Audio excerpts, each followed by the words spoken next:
Hola, buenas tardes a todos otra vez.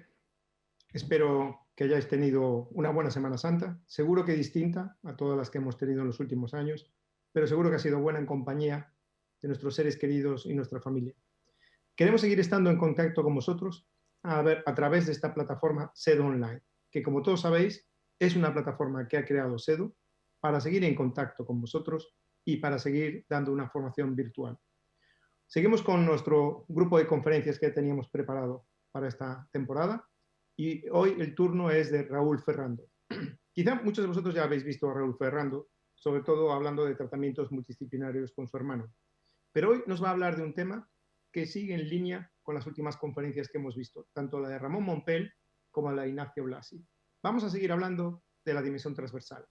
Y Raúl nos va a hablar de la aplicación del MARPE en los tratamientos interdisciplinarios.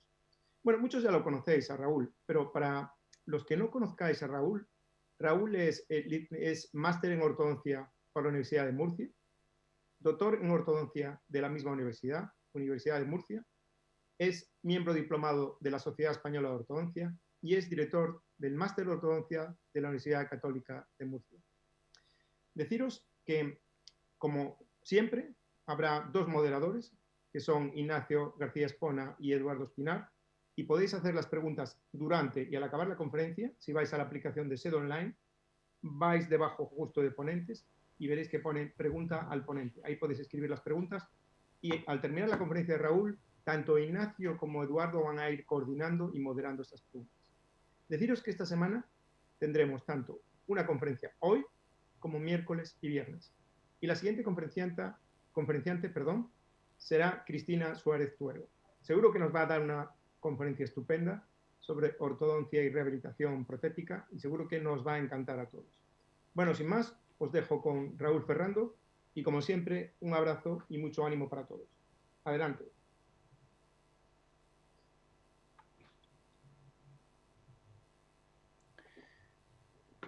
Buenas tardes a todos. En primer lugar, agradecer a la SEDO por la invitación a hablar en este ciclo de conferencias online para hacer un poco más llevadera esta situación tan penosa que estamos viviendo. Así que, bueno, la intención con esta conferencia es que pasemos un rato hablando de MARPE, pero en este caso con el sistema PSM.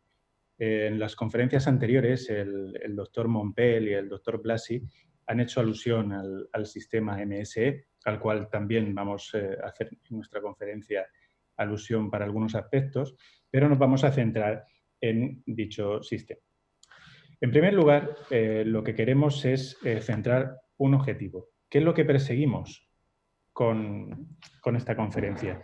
En primer lugar, vamos a reflexionar sobre las indicaciones del MARPE y vamos a identificar o vamos a proponer qué dispositivo es mejor para este procedimiento.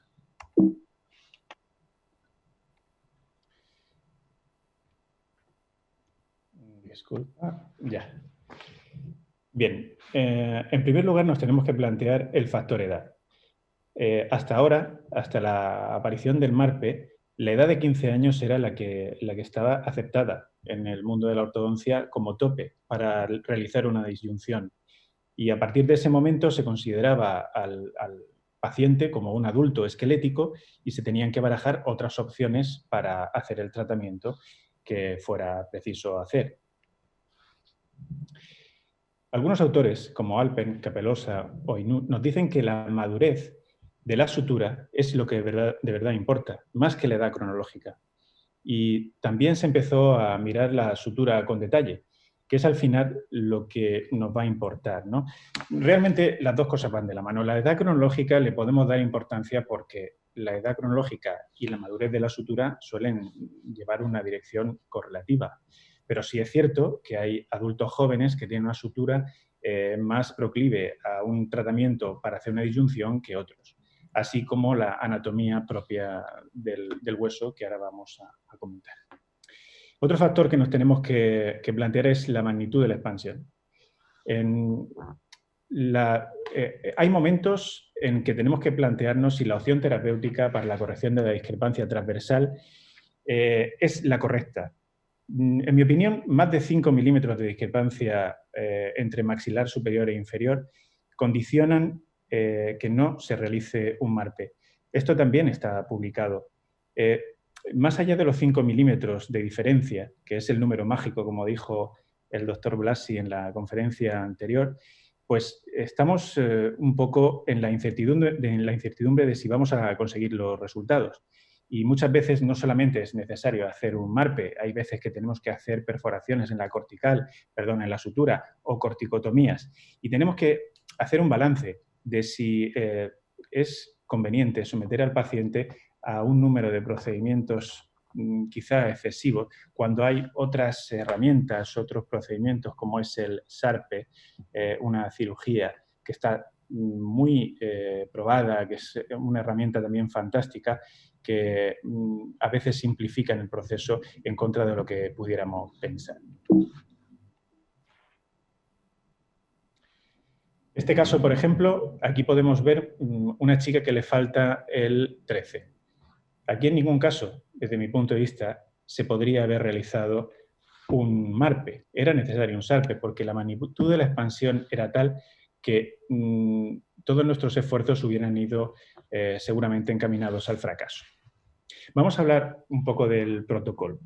Normalmente en los sistemas de MARPE se suele utilizar un protocolo común que una vez colocado el aparato se realiza una activación, por ejemplo, por la mañana y otra por la noche, de un cuarto de vuelta, y una vez que vemos el diastema que empieza a abrirse, ya puede haber algunas variaciones, pero normalmente ya se sigue con una activación diaria, aunque se puede continuar con 2 activaciones diarias o hay protocolos que incluso van a 3 y 4. Pero bueno, en principio, lo que quería resaltar es que hay recientes estudios como este, que lo firman autores que vienen de la Universidad de Cambridge, de Nueva York, de Boston, que nos están diciendo que la respuesta sutural a la acción de la tracción, una vez que instauramos nuestro disyuntor, tiene un papel muy relevante el osteoclasto. Es decir, en una activación que no sea agresiva, donde vemos ese diastema inmediato, sino que la hacemos lenta, es posible que obtengamos unos resultados similares a largo plazo porque el mecanismo inflamatorio realiza una activación osteoclástica a nivel sutural que, combinada con una respuesta osteoblástica cuando cede el estímulo, se produce ese desarrollo del maxilar que es el objetivo de tratamiento. Hay autores muy importantes, hay ortodoncistas muy importantes actualmente, como Björn Ludwig, por ejemplo, que nos han hablado de esto, y es algo que nos puede hacer cambiar un poco nuestros protocolos en un futuro. Aunque de momento seguimos haciéndolo, haciendo una disyunción física de los procesos maxilares. Entonces, me gustaría simplemente decir que la inflamación puede ser clave. Hay veces que nosotros no notamos que nuestro MARPE produce efecto en algunos pacientes y, sin embargo, pasado unos meses, vemos que, oye, pues sí que parece que se ha producido un desarrollo. Y esto es por este efecto, porque hay ocasiones en las que no se produce una disyunción clara, sino que es la respuesta inflamatoria la que nos da el efecto. ¿Qué pasa con los pacientes que son prepuberales? ¿Tienen indicación de recibir un tratamiento con MARPE? Pues sí, la pueden tener. El MARPE podría estar indicado cuando el anclaje dental es débil para expandir, cuando la raíz de los premolares es inmadura, cuando constituye un anclaje absoluto, o sea, el aparato constituye a veces un anclaje absoluto. Por tanto, en tratamientos de extracciones nos puede ser muy útil para controlar dicho anclaje. Se producen, obviamente, reducción de los efectos secundarios dentales, como la inclinación de los premolares en una disyunción convencional, que es lo que estamos acostumbrados a ver. También se reducen los efectos de migración mesial del arco dentario superior cuando estamos ante tratamientos, por ejemplo, de clase 3 en las que hacemos tracción con máscara facial. Y también tengo que decir, y este apunte lo hago yo personalmente, es que es un método objetivo para hacer una expansión dentoalveolar. Sí, y digo dentoalveolar, porque se producen efectos dentoalveolares también cuando hacemos un MARPE, pero son controlados y hay veces que el paciente necesita una expansión dentoalveolar también. ¿Qué podemos decir de los sistemas más utilizados actualmente para hacer la disyunción mediante un MARPE? Como todos conocéis, existe un sistema que es muy bueno, que es el MSE, del cual habló el doctor Ramón Mompel en su conferencia. Y bueno, hay que decir que yo personalmente creo que es el mejor aparato para hacer una expansión. No hay ninguna duda. Hace una expansión que es muy paralela, utiliza 4 tornillos que son bicorticales y bueno, es un aparato que se coloca de una forma sencilla, ¿no? Porque los tornillos se colocan de forma directa una vez que el aparato se ha emplazado mediante las bandas. Sin embargo, el aparato mediante el sistema PSM es indirecto. Primero se colocan los tornillos, después tomamos una impresión como si fueran implantes y se coloca el aparato, el disyuntor o cualquier otro aparato que decidamos una vez que se ha confeccionado. Es decir, PSM nos dota de versatilidad. El aparato se puede cambiar fácilmente durante el tratamiento según el objetivo que tengamos. En esta publicación podemos ver la colocación de los tornillos en un sistema y en otro. Podemos apreciar en este tornillo que acaba de parpadear que no es bicortical. Es que en el sistema PSM los tornillos no se bicorticalizan. Se colocan y gran parte del tornillo entra dentro del hueso alveolar, pero no llega a la cortical antagonista. Esto nos podría parecer que es una desventaja, pero si nos ponemos a analizar, con este sistema tenemos una gran cantidad de tornillos dentro del hueso. Con el sistema MSE hay algunas ocasiones, según la anatomía del paciente, en las que tenemos una cantidad suficiente de tornillo dentro del hueso, pero otras veces no. Tenemos tornillos que normalmente son muy largos y a veces solamente tenemos en hueso 1 o 2 milímetros. Lo que quiero decir con esto es que todo sistema, según la anatomía del paciente, según la cantidad de inserción que tenga el tornillo, según la calidad de inserción que tenga el tornillo, pues va a funcionar mejor o peor. Y ahí está la indicación del aparato. Vamos a hablar concretamente del sistema PSM, de cómo se insertan los tornillos. Los tornillos se insertan entre la segunda y tercera arruga palatina. Es una zona completamente segura. Aquí veis unos tornillos insertados en la sutura. Obviamente, son unas fresas que están labrando el lecho para los tornillos. Veis que están en la sutura, no son para expandir, son para otro tipo de aparato, pero la colocación es exactamente la misma, entre segunda y tercera arruga, en una dirección que tiene que ser perpendicular a la superficie de inserción. De esta manera conseguimos, por ser una zona tan segura, no tocar ninguna raíz. No hay ninguna estructura noble, no hay ningún riesgo para la colocación de estos tornillos, porque la papila incisiva la tenemos muy adelante y no hay ninguna estructura vascular cerca. Una vez colocados los tornillos, colocamos unos coping de impresión, que son los que nos van a servir para obtener el modelo de trabajo y realizar el aparato. Ahora vamos a ver 2 pequeños vídeos donde hacemos un pre-drilling para colocar los tornillos, en este caso parasinfisarios, para hacer una expansión.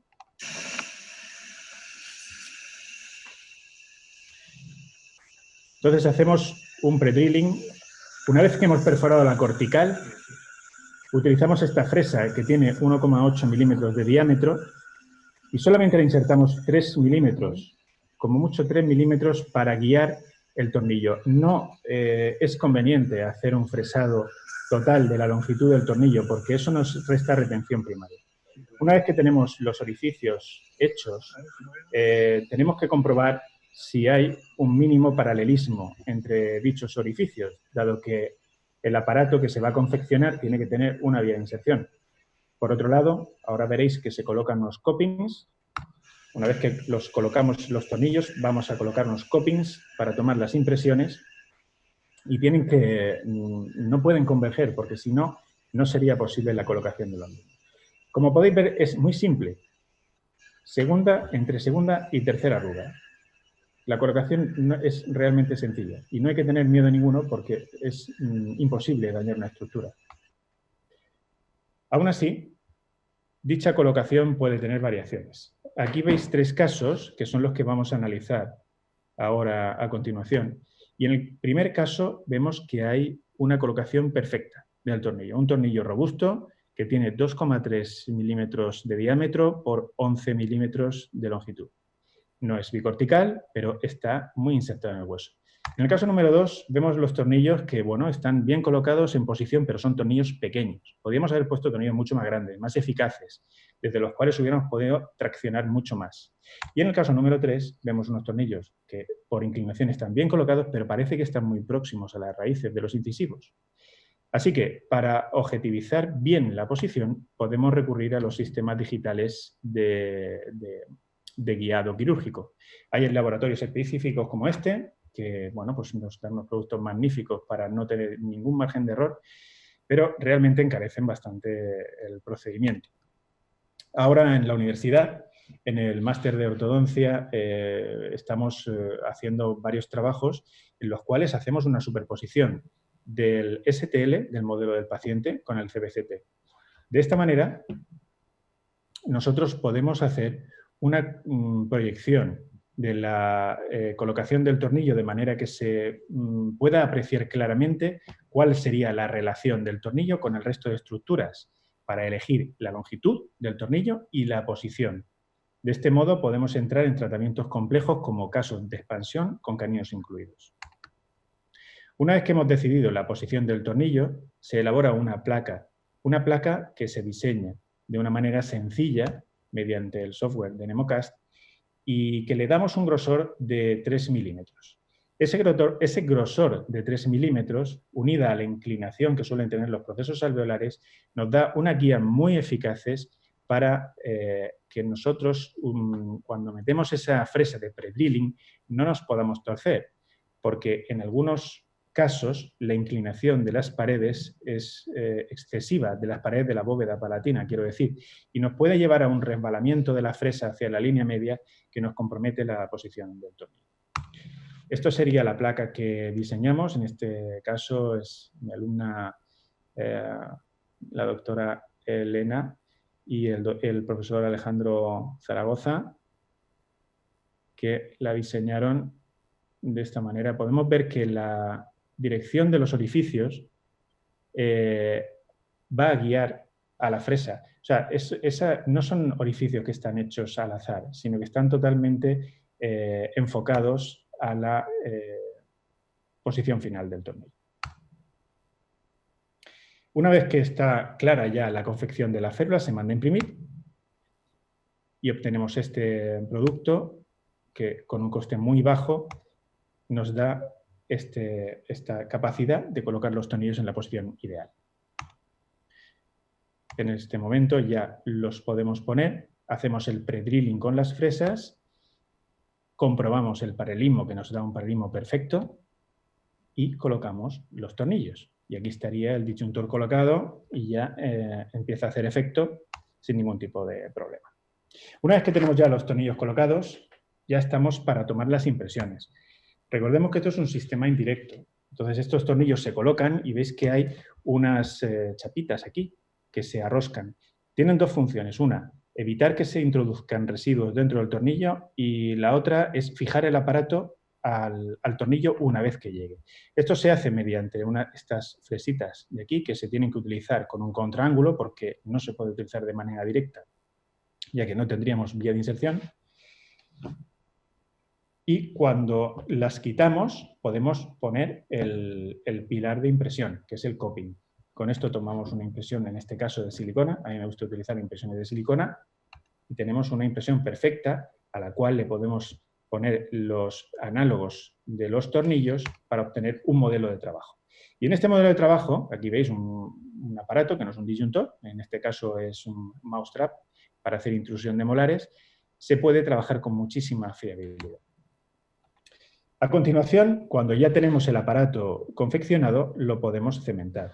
Y veis qué precisión tiene y qué poco perfil, qué poco grosor tiene el aparato en los tornillos. Esto hace que el tratamiento sea bastante confortable para el paciente. Bueno, una vez que tenemos ya esta introducción, vamos a empezar a ver 3 casos. En concreto, este es un caso de un chico que tiene 18 años, que es un perfil normal. Como podéis apreciar, es una clase 1 esquelética y que tiene una alteración en la sonrisa por una mordida cruzada completa del lado izquierdo. Claramente hay una discrepancia transversal entre maxilar y mandíbula. Y aquí podemos ver que hay un cant. Tenemos que solucionar este caso porque no tenemos apiñamiento ninguno, más que una discrepancia moderada entre el tamaño del maxilar y de la mandíbula. Cuando montamos el caso en articulado, la desviación funcional que se produce de la línea media disminuye y aquí se puede apreciar claramente la diferencia entre los tamaños de maxilar y de mandíbula. A nivel cefalométrico es un caso que está en norma en todos sus parámetros. Luego vamos a conseguir el objetivo de expansión esqueletal para que se convierta a continuación en un caso sencillo de ortodoncia. Hacemos todo el procedimiento que hemos relatado hasta el momento y obtenemos enseguida que empezamos a activar el aparato, se observa una separación de la sutura. Tengo que decir que en algunos casos la separación no se aprecia inmediatamente. Hay ocasiones en las que el tornillo empieza a acumular tensión y aquí lo podéis apreciar. Si os fijáis con atención veréis que los cuerpos del tornillo tienen una cierta convergencia y eso es porque ese tornillo está acumulando mucho la tensión y la tiene que liberar. Hay que tener cuidado porque si nos pasamos, ese tornillo acabará fracasando y no lo podemos activar porque las roscas se pasarán y no serán efectivas. Luego tenemos que tener un control de la dureza cuando hacemos la expansión. Hay algunos compañeros, como el doctor Itamar Friedenlander, que dicen, y con mucho acierto, que esto no es un éxito, ¿no? Hacer una separación de la sutura pequeña después de haber puesto un disyuntor híbrido, pues realmente no es lo que perseguimos. Y es así, y estamos viendo en las redes sociales muchas imágenes pues eso, oye, mira, ya se ha abierto un poquito la sutura. No es eso lo que perseguimos. Lo que perseguimos es esto. Lo que queremos es que una vez que se ha producido la expansión completa esquelética, tengamos torque negativo a nivel de los premolares y la mordida esté cruzada. Es en este momento cuando ya podemos colocar nuestro bracket y tenemos un caso pues que no tiene absolutamente ninguna complicación. Si quisiéramos quitar el disyuntor y mantener el resultado, se puede utilizar esta plaquita que se llama Beneplate, que nos produciría un bloqueo de ambos tornillos y impediría la recidiva. Pero yo personalmente no lo utilizo. Yo dejo el disyuntor hasta prácticamente el final del tratamiento. La razón, pues esa explicación de esas recientes publicaciones de que es necesario que el tejido madure de una manera completa, ¿no? Y para eso se necesita mucho tiempo. Pero no solamente que madure para que se restaure el tejido, sino que madure para la expansión, porque hay veces que la expansión se retarda. Bien, pues aquí estamos ya alineando y nivelando y avanzamos en el tratamiento, logrando la clase 1. Y ya tenemos el resultado. Hemos logrado quitar el cant del caso y se ha producido la expansión esperada. 2 años después, el caso es totalmente estable. El montaje en articulador, vemos que ahora sí hay congruencia entre el tamaño del maxilar y la mandíbula a nivel transversal. Este es el antes y el después. Y este sería el resultado a nivel cefalométrico, que no hay ninguna variación. No hemos cambiado la inclinación del incisivo, no había apiñamiento y lo que hemos hecho básicamente es trabajar el maxilar a nivel transversal. Esta sería la ortopantomografía final. Y podemos apreciar que se ha producido un aumento en la longitud, en la anchura de la bóveda palatina.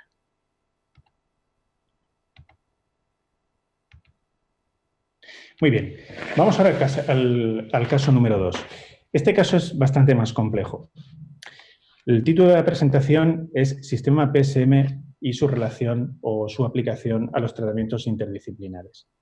En este caso sí tenemos una alteración estética del perfil. Vemos que hay un labio superior que está muy protruido, un labio inferior que está algo retruido y un pogonio que está algo retruido también. Esto es debido a un aumento del resalte, se mete el labio inferior y se levanta el labio superior. Tenemos una discrepancia de tamaño entre los dientes superiores y los dientes inferiores, que ahora vamos a poder apreciar. Y esto se une a una sonrisa que, como podéis ver, tiene espacios negros. Es decir, ya estamos viendo que hay una hipoplasia maxilar. Cuando vemos la mordida de la paciente, claramente hay una hipoplasia maxilar a nivel transversal, un aumento de resalte, unos incisivos laterales muy pequeños, y esto nos va a llevar a que el espacio que tenemos entre los incisivos, una vez que logremos coordinar transversalmente maxilar y mandíbula, aumente, dichos espacios aumenten. Luego, esto lo tenemos que tener muy en cuenta de cara al diseño del plan de tratamiento. Esta sería la teleradiografía inicial, que veis que ya le he puesto los tornillos directamente, porque es una chica que tiene 17 años, si no me equivoco. Aquí podemos ver los diastemas. Hay una genesia también en 45. Y este es el resalte que tenemos. Hay pequeñas rotaciones también de los dientes. Así que colocados los tornillos vamos a hacer todo el procedimiento. Este es la impresión, los pilares de impresión, la colocación del disyuntor y el efecto. Si vemos la sutura en este caso, vemos que no es una fractura, no se ha hecho una separación limpia. Hay veces que vemos este fenómeno. Muchas veces, por ejemplo, como pasó en este caso, la separación de la sutura no se produce inmediatamente. Se produce al cabo de una semana, cuando el aparato ha acumulado mucha tensión y el paciente nota ese pop, que es la fractura, que se produce esa ruptura de las uniones entre los dos procesos maxilares, ¿no? Entonces, esto ha sido el caso y aquí veis que está poco limpia la separación, ¿no? Bien, pues conseguimos el efecto transversal y vamos avanzando en el caso y podemos ver que vamos consiguiendo una buena correlación entre el arco superior e inferior. Ya llegamos a la clase 1 canina y gracias a esa expansión hemos reducido también el resalte por el efecto cortina que se produce a nivel de los dientes anteriores y en principio pues ya se nos ha convertido en un caso sencillo, igual que el anterior.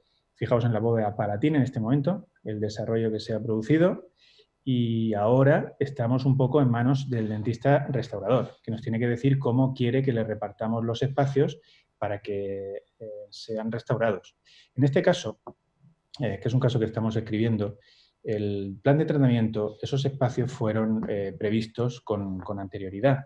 Es decir, en todo caso tiene, por supuesto, su VTO y a continuación su setup, en los cuales nosotros ya sabemos que vamos a tener unos espacios de forma bastante aproximada de X milímetros, ¿no? Entonces ya al paciente se le comunica que será necesario colocarle unas restauraciones de composite o unas carillas en determinados dientes. Bien, esto es durante el tratamiento. Mirad el desarrollo del maxilar, cómo se ha producido. Y este sería el resultado ortodóntico y así es como se lo entregamos al dentista restaurador. Bueno, este es el proceso digital. En este momento el restaurador va a hacer una simulación, es el montaje en articulador digitalizado, pero con la cara de la paciente. Aquí va a establecer las proporciones adecuadas en los incisivos laterales y en los incisivos centrales para ser restaurados. Y obtenemos un mock-up. Un mock-up que inicialmente es virtual y que se transformará en un mock-up real. Si el resultado del mock-up real, que solo es, lo único que hacemos es imprimir el mock-up virtual, es satisfactorio, entonces se procede a la realización de las reconstrucciones en base a esta planificación digital. En este caso fueron composites realizados por el doctor Álvaro Ferrando y este fue el resultado final de la paciente. Vemos un maxilar ahora sí, incluso con sonrisa gingival. Y la paciente y los padres quedaron muy contentos. Aquí tenemos el resultado cefalométrico. Vemos que hemos logrado corregir el resalte gracias a la expansión. Y tenemos una buena oclusión funcional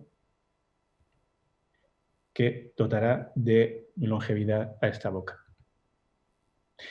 Bien, vamos al siguiente caso. Se me ha traspapelado esta diapositiva, pero voy a avanzarla. Mirad el caso porque es curiosa la incompetencia labial. Mirad el esfuerzo que tiene que hacer en los labios esta paciente en la musculatura perioral para cerrar la boca. Es una chica de 27 años que acude a consulta para arreglarse la boca. Ella no tiene un motivo específico. Lo que se ve son los dientes torcidos. Cuando vemos su perfil, podemos apreciar que tiene una clase 2 que es quirúrgica. No cabe ninguna duda. Tenemos el labio superior muy por delante de la vertical verdadera, el labio inferior correcto, pero un pogonio que está muy alejado. Es un caso que si nos proponemos hacer una mejora clara de la estética facial, tendríamos que proponer una cirugía ortognática. Pero el paciente no quiere hacer cirugía ortognática y nos obliga a explorar otra posibilidad de tratamiento. Esto lo hacemos normalmente. Exploramos todas las posibilidades de tratamiento que existen y si nuestro VTO y nuestro setup nos dan un resultado satisfactorio, le proponemos al paciente otra alternativa. Pero si no, no. Si no, no se puede proponer.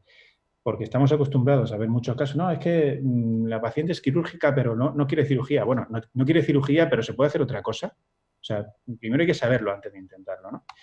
Y este caso va un poco en homenaje a mis alumnos del máster porque yo les saco muchísimo hincapié en la planificación. Vamos a seguir todos los pasos como hacemos en clase, pero de una manera un poquito más dinámica. Mirad la compresión que tiene la paciente, no solamente esquelética, sino dentoalveolar. Yo al principio de la presentación decía que también se tiene que controlar la expansión dentoalveolar y la podemos objetivar con estos disyuntores híbridos. Tenemos un problema periodontal muy severo. Tenemos un apiñamiento grave y tenemos una recesión a nivel de 32 que compromete mucho el pronóstico de ese diente, sobre todo atendiendo a la magnitud del apiñamiento que tenemos. Pero tenemos muchísima compresión dentoalveolar, superior e inferior. Así que este caso hay que examinarlo en profundidad.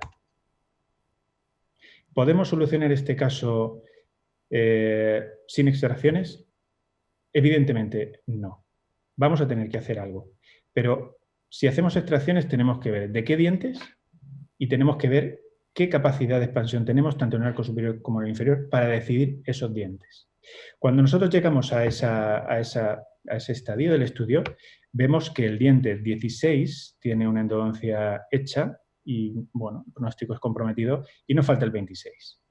Bien, tenemos una clase 2 esquelética con un labio superior muy protruido. Tenemos capacidad de reducir el resalte y reducir la inclinación del incisivo superior, sin ninguna duda, haciendo la extracción del 16, haciendo una expansión y haciendo una retrusión del frente anterior.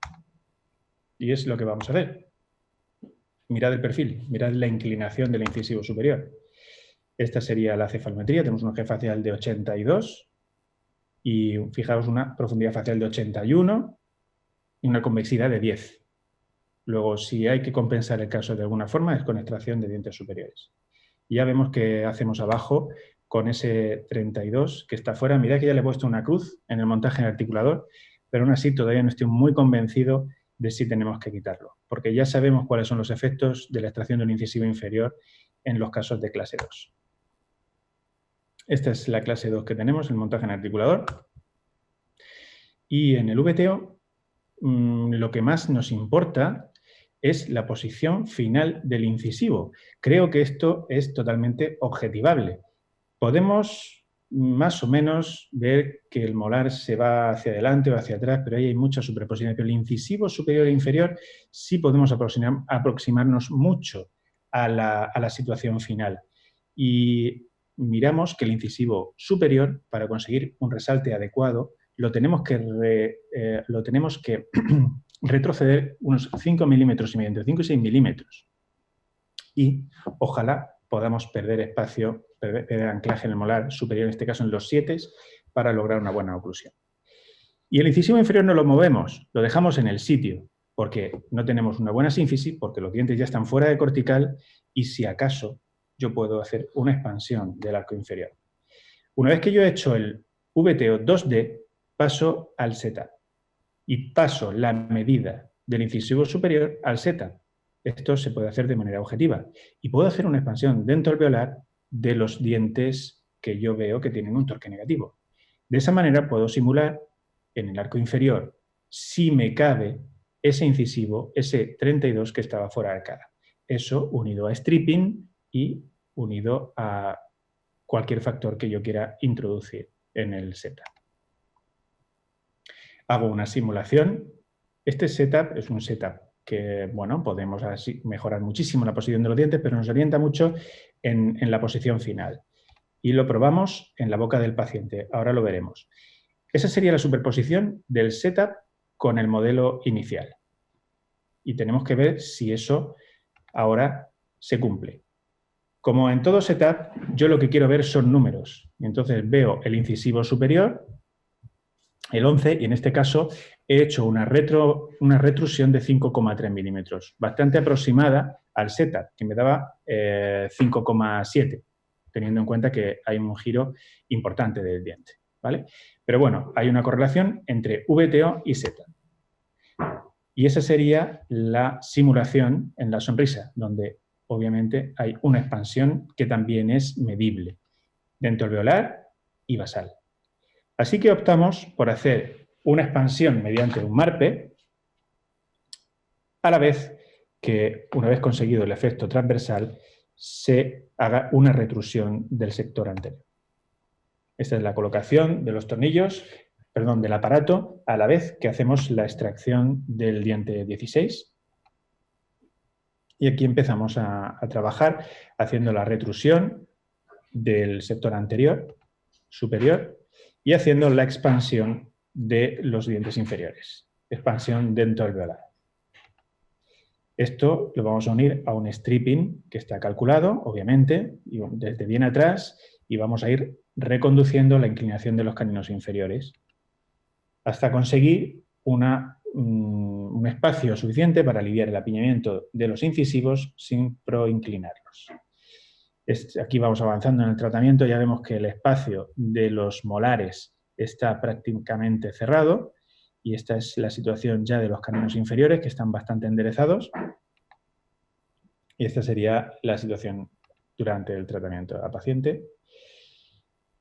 Ya estamos cerrando los espacios residuales, estamos muy cerca de conseguir una guía anterior, y en este momento, cuando ya hemos hecho la retrusión del grupo incisal y hemos cerrado el espacio de los molares extraídos, podemos retirar los tornillos. Mirad, estos son los orificios de los tornillos. Retiramos sin ningún tipo de problema y ya vamos avanzando como si fuera un tratamiento normal. Ya vemos que con lo que ya hemos hecho la paciente tiene que hacer muchísimo menos esfuerzo para hacer el sellado labial y vamos comprobando si nuestra planificación se corresponde con el resultado que vamos viendo. La paciente llevamos una guerra durante todo el tratamiento con la higiene y, bueno, es una guerra que todavía estamos librando con ella, a pesar de haber terminado. Esta sería la situación inicial, esta sería la situación cuando colocamos el disyuntor y aquí tendríamos el disyuntor cuando ha hecho efecto. Tengo que decir que aquí no hemos conseguido la expansión esperada a nivel basal, una paciente de 27 años. Esto es un factor que yo he tenido en cuenta porque personalmente los pacientes que trato con este sistema no van más allá de los 20 años. Cuando paso de los 20 años yo tengo siempre una reserva. ¿Una reserva por qué? Porque lo lógico es que la madurez sutural sea mayor de lo que desearíamos. Por ello, cuando coloco este tipo de aparatos, yo sé que me van a dar un beneficio extra. Es decir, si no consigo la expansión basal, voy a conseguir esa pequeña expansión dentoalveolar que también necesito, o me va a servir como anclaje absoluto para hacer esa mesialización, esa retrusión del sector anterior, etc. Es decir, yo tengo que ver un claro beneficio, porque la palabra intentar no me gusta. Es una palabra que en ortodoncia es jugártela al 50% y no creo que sea bueno para nuestros pacientes. Aquí controlamos la inclinación del incisivo en este estadio del tratamiento y cuando ya hemos aliviado el apiñamiento inferior, ya tenemos el incisivo inferior en su posición sin haber hecho extracción, solamente habiendo hecho un stripping a nivel posterior y una expansión solamente por corrección del eje de la corona a vestibular, vamos a pedir al periodoncista que nos cubra ese diente para darle un mejor pronóstico. Hace el injerto, un injerto que tiene un éxito absoluto, como vais a poder ver, una técnica muy cuidadosa. La paciente aquí sí es muy instruida en técnicas de higiene para que lo cuiden. Mirad cómo hace una sutura suspensoria para mantener los tejidos en su correcta posición. Y esta sería la evolución del caso. Este sería el inicio, después de haber hecho la expansión dentoalveolar, el injerto recién hecho, la maduración y la maduración un poquito más avanzada. Este sería el resultado. Si no me equivoco, son 4 meses después de haber hecho el injerto. Y seguimos avanzando en nuestro tratamiento. Seguimos avanzando, cerrando los pequeños espacios residuales que nos queden y controlando ya los factores oclusales.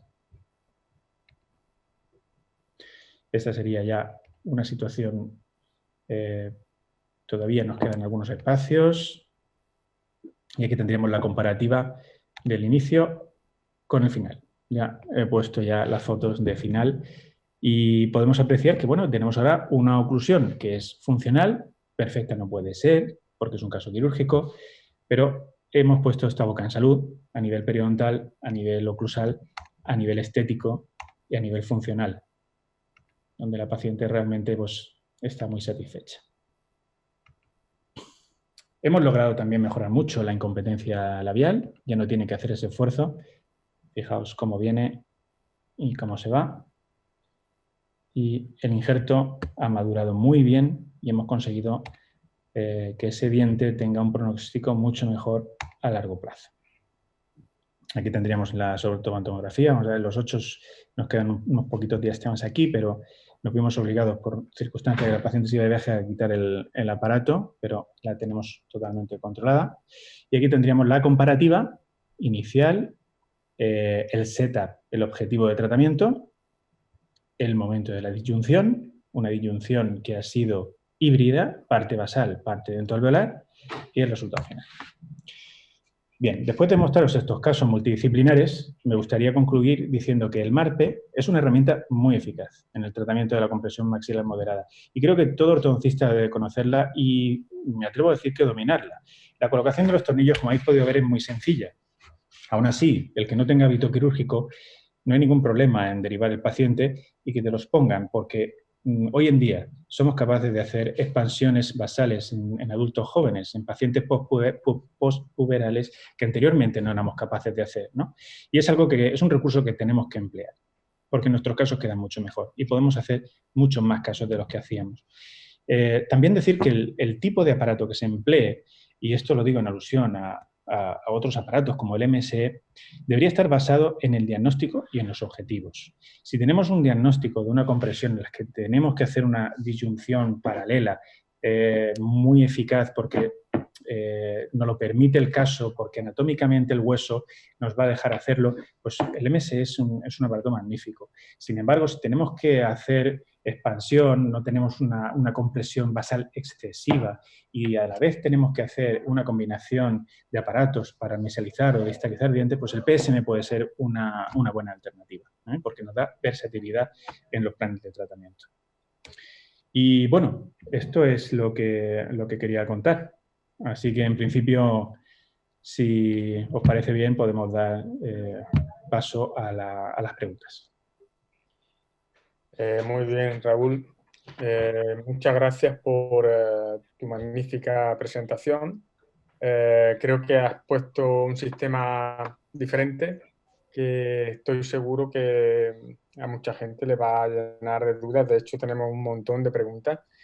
Y yo quería un poco poner en tu mano cuál es la situación, porque estamos viendo situaciones de 3 disyunciones agresivas, disyunciones con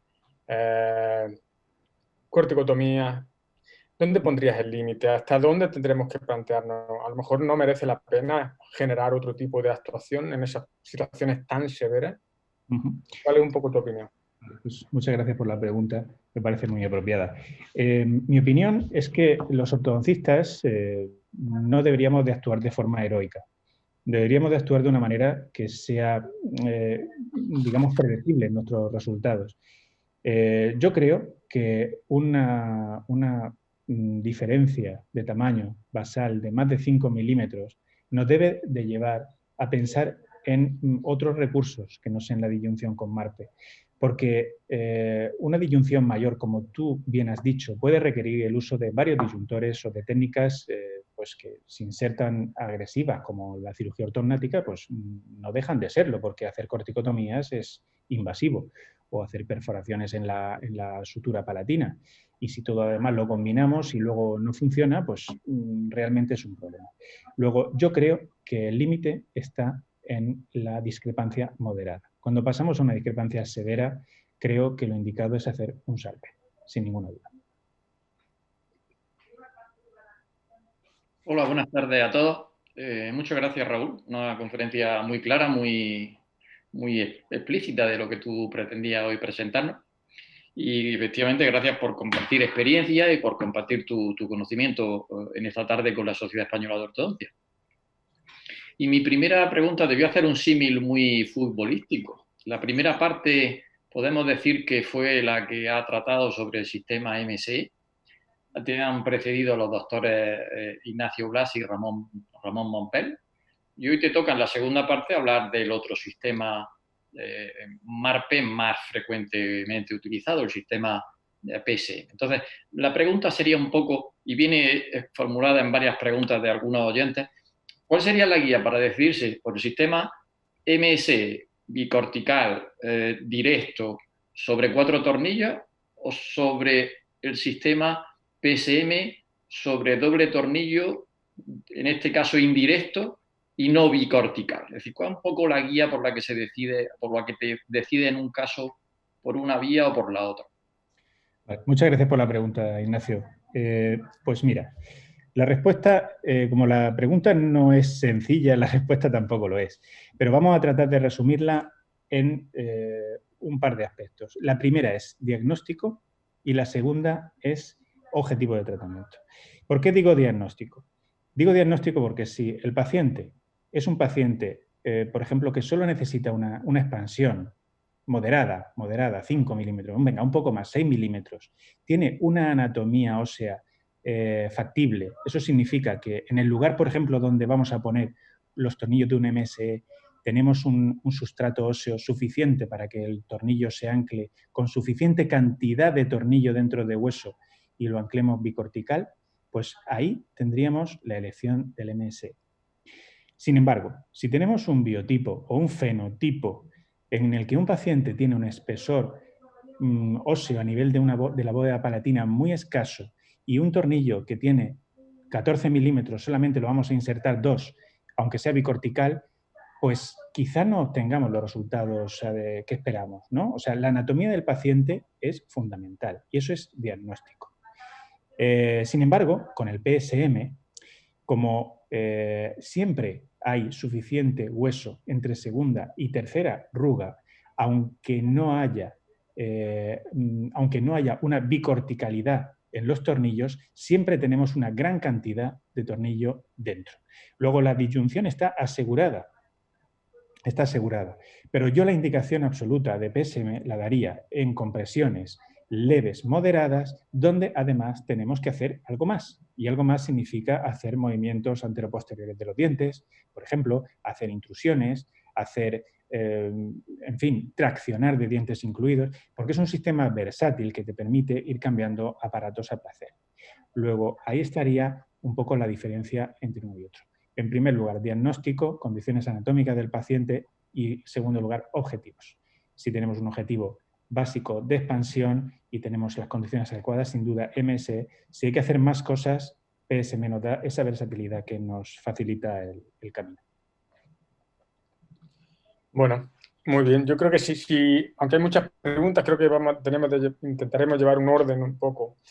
¿Cuál es has hablado de diferentes esquemas de activación? Sí. Has hablado de un esquema hasta la apertura de la sutura, luego Sí. otro ritmo y luego incluso un ritmo lento, que hay unos trabajos que has citado de Björn Ludwig, de otros autores. Explícanos un poco, digamos, la activación normal y la activación, digamos, lenta, o la activación que habitualmente tú utilizas y en qué pacientes lo haces. Ese estudio que os he enseñado, donde nos dice que el osteoclasto tiene un efecto, digamos, muy importante en el desarrollo del maxilar cuando se somete la sutura a tracción, lo que nos está diciendo es que puede ser que los protocolos actuales que estamos haciendo de tener que ver esa apertura de la sutura de manera inmediata, esa ruptura, pues quizá no sean lo único que podamos hacer, ¿no? Hay veces que podemos hacer unas activaciones más lentas y producir un efecto que a largo plazo será el mismo, pero sin producir esa disyunción. Esto puede tener una aplicación clara, porque cuando hacemos unas disyunciones importantes sobre la sutura del maxilar, no es la sutura del maxilar la que más sufre o la que se opone a la resistencia, como decía el doctor Ignacio Blasi, son las suturas circunmaxilares las que sufren, y en muchísimos estudios de elementos finitos lo que se aprecia es que cambia la posición incluso a nivel de órbitas de los huesos. Luego, esto puede ser un efecto no deseable, ¿no? Entonces, estos protocolos actuales son los que de momento están comprobados y tenemos que seguir, pero que lo que se está viendo, lo que se está estudiando, es que puede haber otras formas de tratar estos casos y nos pueden cambiar mucho los esquemas. Lo que pasa es que todavía no se pueden aplicar. Dos preguntas muy breves. Una es, que la has respondido, pero imagino que el oyente querrá un poco que insista, es si fresas previamente, ¿pierdes estabilidad en el tornillo? Y la segunda es, ¿los tornillos del sistema PSM son de titanio? ¿Lo utilizas por alguna razón con respecto a otros tornillos que son de acero? La respuesta es que el prefresado o el pre-drilling para guiar el tornillo en su inserción solamente es como mucho de 3 milímetros. Inicialmente utilizo una fresa de perforación de la cortical y a continuación esa fresa que va a hacerme una leve guía de 3 milímetros para que el tornillo siga la dirección programada en la planificación, pero no llego a los 11 milímetros, porque si no sí que estaría perdiendo estabilidad primaria. Luego, yo lo que trato de hacer es simplemente una guía que me lleve a la posición diagnosticada, pero trato de no fresar o fresar lo mínimo posible para conseguir la máxima retención primaria. Eso en cuanto a la primera pregunta. En cuanto a la segunda pregunta, para mí, sinceramente, no es importante que el tornillo sea de titanio o sea de acero. Lo importante es que el tornillo sea fiable, que el tornillo sea robusto. Yo utilizo tornillos de 2,3 milímetros de anchura, y ese tornillo puede cargar con toda la fuerza de un disyuntor sin doblarse, pero no se integran. Luego, el que sea de titanio no es, en principio para mí no es una ventaja, porque el tornillo siempre lo vas a poder desenroscar y quitar. Bueno, seguimos un poco. La siguiente pregunta que yo quería comentarte era un poco, que ya creo que casi la has mencionado, y era un poco el tipo de tornillo, pero no en cuanto a su destino, en cuanto a grosores. Y ya aprovecho la siguiente pregunta, te la dejo ya puesta junta, es un poco cómo manejas la contención. Has dicho que con el aparato, con un bene plate. Bueno, explícanos un poco diámetro o longitud de tornillo y cómo manejas la contención de la expansión. Muy bien. Bueno, en el protocolo del sistema PSM, cuando vamos a poner tornillos que son longitudinales, es decir, que los vamos a poner dentro de la sutura y va uno delante del otro, se suele poner un tornillo anterior que es de 11 milímetros y un tornillo posterior que es de 9 milímetros, porque cuanto más atrás nos vamos, supuestamente hay menos espesor de hueso. Yo personalmente los utilizo todos de 11 milímetros, porque si puedo bicorticalizar mejor la parte posterior, e incluso si puedo, me da igual traspasar un poquito la cortical del piso de la fosa nasal. Con respecto a los tornillos parasinfisarios, siempre los pongo de 11 milímetros, a no ser que sea un paciente prepuberal. Si es un niño en el cual, por la razón que fuere, he decidido hacer un MARPE en vez de una disyunción convencional, en este caso sí me planteo utilizar tornillos más cortos, pero solamente por condiciones anatómicas del maxilar. Y la segunda pregunta era respecto a la contención de la disyunción. ¿Y cuándo utilizas uno u otro? Sí. En principio, cuando se realiza una disyunción, por ejemplo, en un prepuberal, y tenemos que esperar a una segunda fase, pero queremos hacer una contención, no tenemos por qué dejarle el disyuntor puesto. Podemos quitar el disyuntor y utilizar esa bene plate, que es simplemente una plaquita que bloquea los tornillos en la dimensión transversal que los hemos dejado, y ahí podemos esperar a que el paciente complete su recambio y hacer nuestro tratamiento de ortodoncia convencional a posteriori, sin necesidad de haber llevado el disyuntor durante esos meses que tarda en hacer la segunda fase. Sin embargo, cuando utilizo el MARPE en adultos, no utilizo la Beneplate, porque el efecto de la disyunción yo lo obtengo y voy a mantener el aparato hasta que termine el tratamiento y me voy a asegurar, porque está en tratamiento activo, de que el resultado es factible. ¿Podría poner una Beneplate? Sí, pero no es necesario, porque está en tratamiento activo y si el paciente se ha adaptado bien al aparato, no es necesario quitarlo. Esa sería mi actuación en pacientes jóvenes y en pacientes adultos.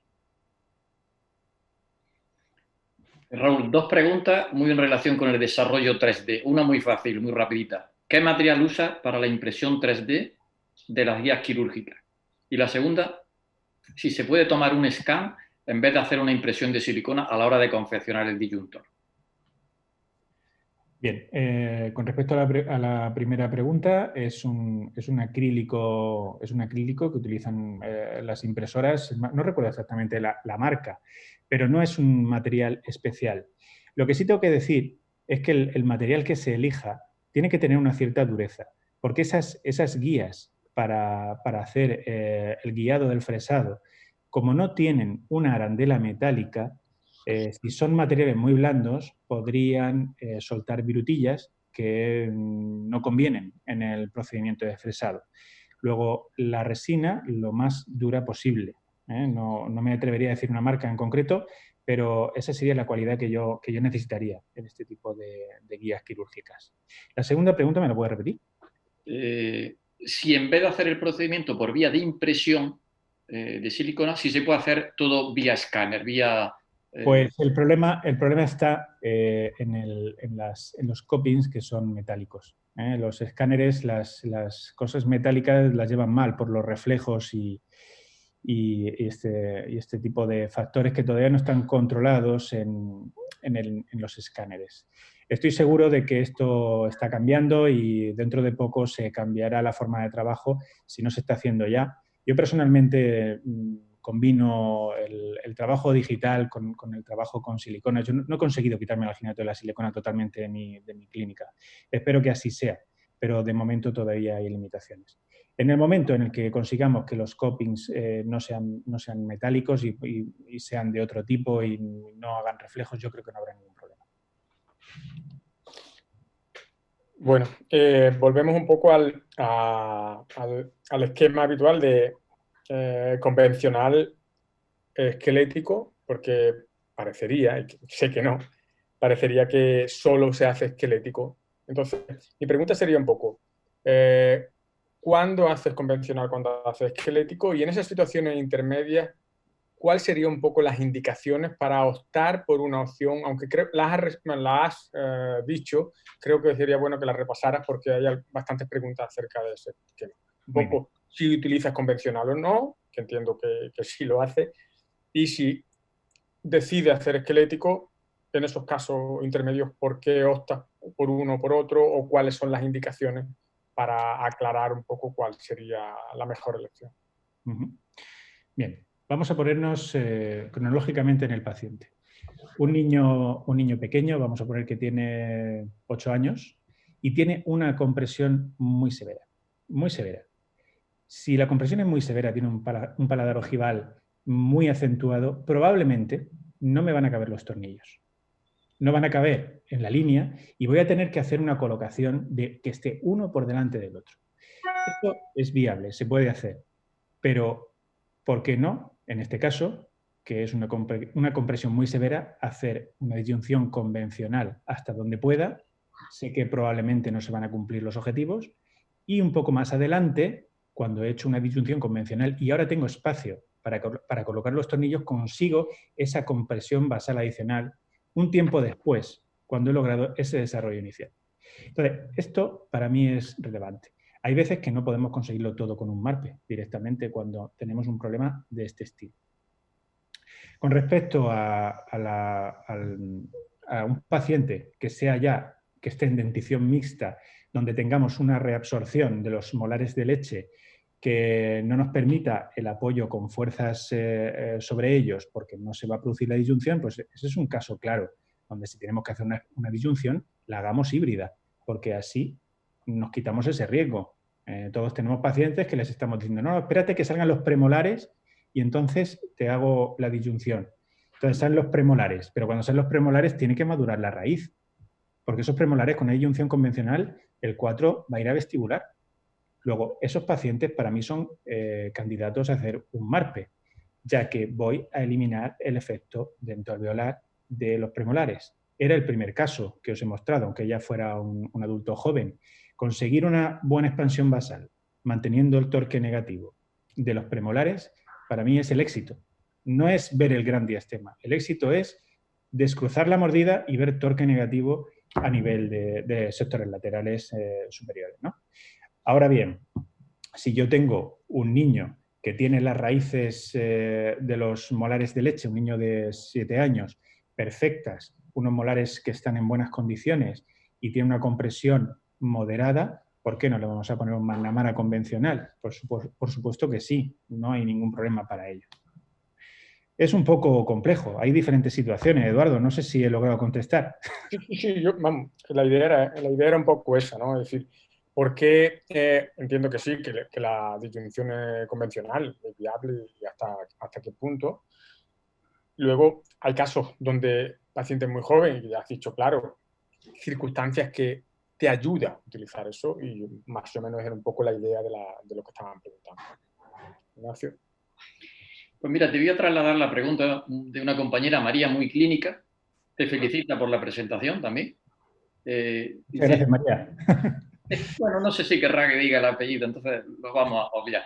Vale. ¿No sería conveniente descompensar primero la arcada inferior con brackets para calcular la expansión exacta que necesita? Y pregunta también, establece el límite en 5 milímetros, pero ¿dónde se hacen las medidas? Y quiere saber si los casos que se han presentado, los 3 casos, son de menos de 5 milímetros. Vale. Con respecto a la descompensación de la arcada inferior, pues creo que sí, que eso tienes toda la razón. Lo que pasa es que, como ya he tratado de explicar, nosotros hacemos un setup. En el setup colocamos los dientes inferiores en la posición ideal. Luego, por ejemplo, el último caso, que tenía una compresión dentoalveolar importante en el arco inferior, nosotros colocamos los dientes en la posición deseada y sabemos cuál es la nueva dimensión transversal, lo cual nos da la guía para saber cuánto tenemos que expandir en el arco superior, ¿no? O sea, nosotros no esperamos hacer la disyunción para descompensar el inferior, tratamos de adelantarnos, tratamos de optimizar el tiempo. ¿De acuerdo? Esa sería la respuesta a la primera pregunta. La segunda pregunta, ¿me la puedes repetir así? Si los casos que se han presentado son de menos de 5 milímetros, ¿y cómo hace esa medición de milímetros de discrepancia? Sí, son de menos de 5 milímetros. Concretamente el primer caso eran 5 y algo, si no me equivoco. Mirad, hay varias formas de medir esto. Nosotros lo medimos desde el WALA a nivel de los 6. En este momento, en el máster de ortodoncia, estamos haciendo una tesis doctoral donde estamos haciendo una validación del método, incluyendo incluso el tejido blando en la medición, no solamente el hueso. A nosotros nos interesa el tejido blando y nos interesa el hueso. Entonces, lo importante es coger un punto concreto, que puede ser el 6 o puede ser el 7, normalmente a nivel del WALA, y eso hacemos una medición y la correlacionamos con el arco inferior. Y ahí está la forma de hacerlo. Si lo hacemos así, tendremos una objetivación de la discrepancia que tenemos. Y en base a eso vamos a tomar la opción de tratamiento. Obviamente, si tenemos una discrepancia de 8 o 9 milímetros, en ningún caso, personalmente ni yo ni mi equipo nos vamos a plantear intentar hacer un MARPE, porque intentar hacer un MARPE ahí conlleva utilizar probablemente varios disyuntores y técnicas accesorias. Y eso está en manos de muy pocas personas. Por ejemplo, algunos conferenciantes como el doctor Ramón Mompet, Itamar Fernández, etc. No hay mucha gente que sea capaz de dominar tratamientos de ese tipo. Luego, desde mi punto de vista, yo como ortodoncista normal, lo que trato es de conseguir objetivos que están dentro de mi alcance. Y esa sería la respuesta. Yo mido de esa manera y mis casos sí, se ajustan a los parámetros que he dado. Había una tercera, me parece, ¿no? Bueno, era el límite, cómo lo medía y que si eran de menos de 5 milímetros, sí. Sí. Sí. Bueno, Sí. te voy a hacer una pregunta un poco compleja. Venga. Que va de un poco de determinar la predictibilidad o la viabilidad en la apertura. Sí. ¿Cuánto tiene que ver la edad? ¿Qué relación tienen las apófisis pterigoides ahí? Si de alguna forma controlas que la apertura o la importancia que tiene la apófisis pterigoide en esa apertura. Y en aquellos casos donde la apertura es difícil o no están en ese criterio ideal, han mencionado corticotomía, corticopuntura. ¿Cuándo creerías que estaría indicado? Empezamos por edad, pterigoide y luego corticotomía y corticopuntura. Bien. En cuanto a la edad, yo personalmente, más allá de los 25 años, yo no recomendaría poner MARPE, porque bueno, la maduración de la sutura, a no ser que veamos que claramente en el CBCT hay una sutura que no está muy interdigitada, pero esto no es nada fácil de ver, pues yo no me arriesgaría. No me arriesgaría porque poner un MARPE no es algo que salga gratis al paciente, y no estoy hablando económicamente. Yo creo que no es nada agradable fracasar. Luego, si yo quiero obtener un buen resultado, voy a ir a los pacientes que estén en una edad que esté perfectamente comprobado que mi aparato va a funcionar. Y esos son los pacientes que van desde los 12 hasta los 20 años, como mucho. Te puedes ir un poquito más allá. Y si, como en el caso del tercer caso presentado, tengo una paciente que tiene 27, si pongo un MARPE, en este caso un PSM, es porque persigo no solo la expansión como objetivo, sino otros objetivos. En cuanto a la segunda pregunta, era en relación a la influencia de las apófisis pterigoides en la expansión. Mi experiencia es que con PSM la apertura se hace más en V. Más en V significa abre más anchura intercanina que en parte posterior, y sin embargo con MS la apertura es paralela, mucho más paralela. Siempre y cuando, por supuesto, los anclajes de los tornillos al hueso sean adecuados. En principio, esto es actuar con el diagnóstico siempre presente. Si yo tengo un paciente que me permite colocar un MSE y yo que necesito una expansión muy efectiva, sin ninguna duda, MSE, porque te hace una apertura más paralela, en mi experiencia. Con respecto, la tercera pregunta era en relación... ¿Cuándo indicarías o sí indicaría en aquellos casos, digamos, más conflictivos, donde puedes pensar que no va a abrir la sutura, el uso de corticotomías o corticopuntura? Bien, yo personalmente las corticotomías no las combino con un MARPE, a no ser que tenga situaciones concretas, como una mordida cruzada unilateral dentro alveolar, donde yo quiera expandir solamente un lado del arco de una manera fiable y que me pueda llevar el hueso en esa expansión unilateral que yo hiciera, ¿no? Entonces, yo ahí utilizaría unas corticotomías. Utilizar corticotomías más un MARPE de una forma generalizada, como decía, es un procedimiento complejo que en las manos adecuadas es predecible, pero es un procedimiento complejo. Entonces, yo, en mi experiencia, que creo que la pregunta va un poco por ahí, no utilizo las corticotomías como ayuda para la expansión. No las utilizo. Y con respecto a las punciones, a las perforaciones, perdón, a las corticoperforaciones, pues es algo que se está haciendo y se están ofreciendo resultados, pero yo no creo que sea algo que en este momento tenga unas conclusiones muy claras. Perforar una sutura palatina, en principio no tendría por qué tener complicaciones, pero sí se pueden producir osteonecrosis, ¿eh? Sí hay complicaciones con ese procedimiento. Entonces, pues no es algo que yo tenga en mi armamentario clínico por el momento. Yo sé que hay compañeros que utilizan estos procedimientos y funcionan muy bien en sus manos, pero hay un paso de ahí a que de forma generalizada estas técnicas tengan resultados predecibles. En todo caso, también decir que cada caso de nuestros pacientes es un mundo. Puede haber pacientes en los que sí esté indicado una corticotomía, porque no solamente sean para expandir, es que aparte yo necesito porque periodontalmente lo quiera hacer así o cualquier otra cuestión, ¿no? Pero puramente para una expansión, para un MARPE, a ver, hacer una corticotomía, y al final lo que vas a hacer es volcar el diente hacia afuera y llevarte el hueso, ¿no? Si ese es el objetivo, pues bien, pero si no lo es, ahí tengo mis dudas. No sé si respondí. No, bueno, yo simplemente te transmito un poco la idea, ¿no? Pero me parece perfecto tu planteamiento. Ignacio. Raúl, yo te voy a hacer una pregunta propia en este momento. Sí. Mira, el año pasado, en el 2019, el grupo del doctor Wilmes publicó un artículo fantástico en American Journal, ¿Sí? delimitando la zona en T, la cantidad de hueso y la mejor inclinación posible para colocar mini tornillos. Y la conclusión de ese trabajo es que la zona en T que previamente describió era más estrecha de lo que inicialmente parecía, era más pequeña. Y concretamente para colocaciones paramediales de tornillos sugería ponerlo lateralmente a los primeros premolares. Bueno, pues a veces ocurre que no coincide el espacio entre la segunda y la tercera arruga, no coincide con ese primer premolar. Entonces, en esos casos en los que hay disociación, al final hay que le da prioridad a la situación clínica de la arruga, a la del premolar o a la anatómica del CBCT. No, a la anatómica del CBCT sin ninguna duda.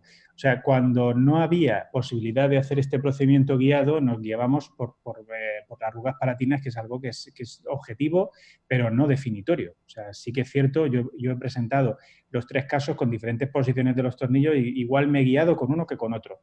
Luego, la respuesta a tu pregunta es, si se observa en el CBCT que en la tercera arruga, por ejemplo, pongamos el caso, hay una opción mejor para colocar el tornillo que entre segunda y tercera, o por detrás de la tercera, o por delante de la segunda, cual fuera la situación, esa es la situación de elección, porque hoy en día, con las armas de diagnóstico que tenemos, con el CBCT y con el software que tenemos, podemos colocar el tornillo con una exactitud tremenda, ¿no? Entonces, yo creo que al final, como he dicho desde el principio, es diagnóstico, es basarnos en las pruebas y cuanto más precisos seamos, y esto significa hacerlo guiado, mejor.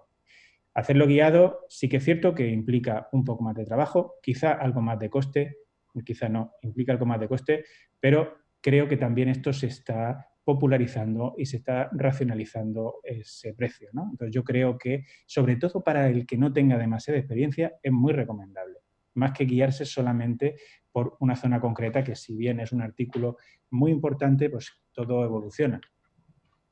Bien. Bueno, utilizamos un poco también el tema a raíz de lo que has comentado de la guía. Siempre utilizas guía, has dicho.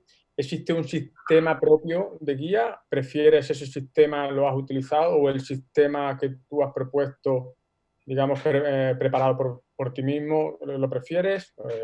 Sí, la respuesta es, si tú quieres ser completamente preciso y colocar el tornillo con una precisión de décimas de milímetro, es necesario que un laboratorio te confeccione una guía exacta, como si fueran implantes, con una arandela metálica que te impida la inclinación de la fresa en la entrada, pero claro, eso tiene un coste muy alto. El problema, más que el problema, la ventaja, es que la zona, esa T, esa zona segura de colocación es tan segura que no tenemos, quizá no sea necesario llegar tan allá. Y haciendo una placa con un software que está a disposición de muchos ortodoncistas o de laboratorios, como es, por ejemplo, es en este caso nombrado Nemocast, pero hay otros muchos, tenemos la posibilidad de hacerlo nosotros mismos o alguien de nuestro equipo. Y es realmente sencillo. Y haciendo una plaquita con un grosor de 3,5 milímetros, ese grosor unido a la inclinación que tiene el agujerito se prolonga a lo mejor a 4 o 5 milímetros, con un diámetro que te deje un margen de 0,5 milímetros para la fresa que estás utilizando para hacer el pre-drilling, te da una exactitud maravillosa. Y puedes también calcular igualmente el tamaño del tornillo. porque tú tienes referencias que puedes poner en la placa y las tienes reflejadas en el CBCT cuando la placa la superpones en su planificación al CBCT. Luego, creo que lo recomendable es que hagamos las cosas de manera planificada digitalmente, sobre todo si hay algún elemento que nos estorbe en la inserción, como puede ser un canino incluido. Ya sabéis que los caninos incluidos están muy relacionados con la compresión del maxilar, ¿no? Y a veces que necesitamos expandir el maxilar. Pues esa sería una razón para hacer una cirugía guiada de los tornillos, ¿no?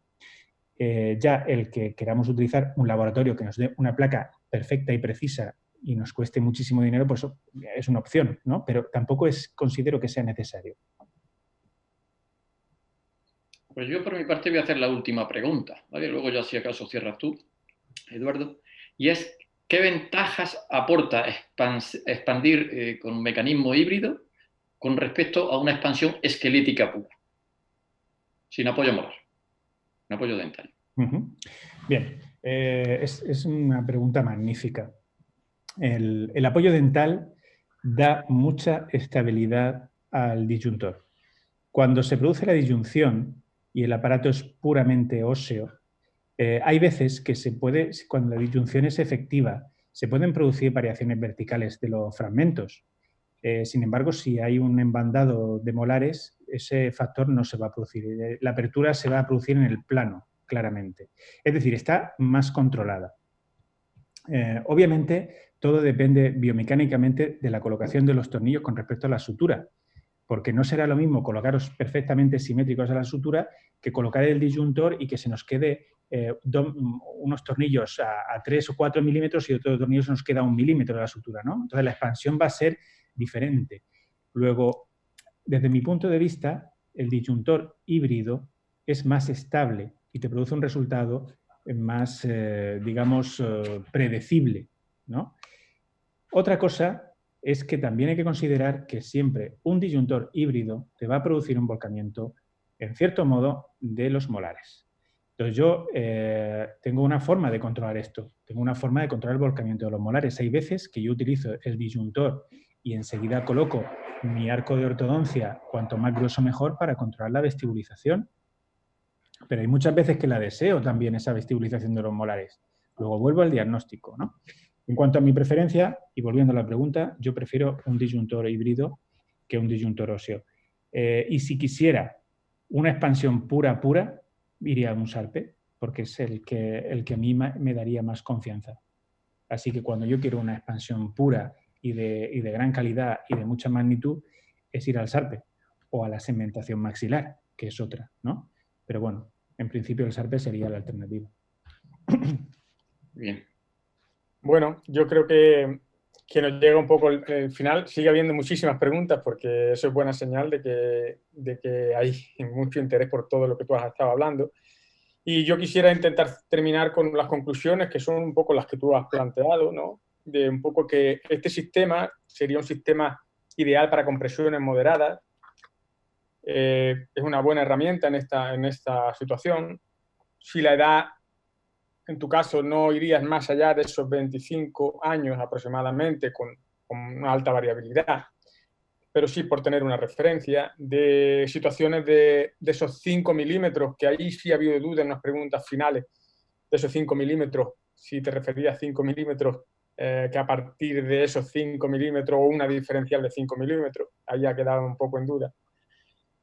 Que este sistema es útil una vez como elección después de un buen diagnóstico y teniendo unos objetivos claros, y que la gran valía o la gran diferencia de este sistema es que es un sistema indirecto y permite el recambio de la aparatología. No sé si a eso quieres añadir alguna cosita más, aclarar alguna cosa, y con eso terminamos. Bueno, yo creo que lo has resumido perfectamente y en principio, nada, decir que esos 5 milímetros también son orientativos, ¿eh? O sea, es algo que es el número mágico y estas son las palabras del doctor Ignacio Blasi. Y es eso, que haya 5 milímetros de anchura mayor que del maxilar, que de la mandíbula donde estamos midiendo. Y entonces eso pues, es un indicativo, pero las arcadas son irregulares. Tenemos que mirar bien el caso y tenemos que diagnosticar individualmente cada caso, ¿eh? Entonces, todo tenemos que tomarlo en principio como como una regla que nos tiene que orientar en nuestro diagnóstico, pero no dictar lo que tenemos que hacer. Solamente quería añadir eso. Así que bueno, ha sido un auténtico placer. Yo espero poder haber transmitido algo positivo a todos los que han estado aquí conmigo y os mando a todos un fuerte abrazo. Bueno, yo creo que con eso ya terminamos. Si quieres, Ignacio, comentar tú el próximo día, la próxima conferencia. Darte las gracias, evidentemente, por tu participación, ¿no? Y recordar la próxima charla de la doctora Cristina Suárez, que será, me parece, este mismo miércoles en el mismo horario de siempre, a las 7 de la tarde. O sea que nos vemos en esta misma semana, ¿vale? Un saludo a todos. Un saludo. Hasta pronto.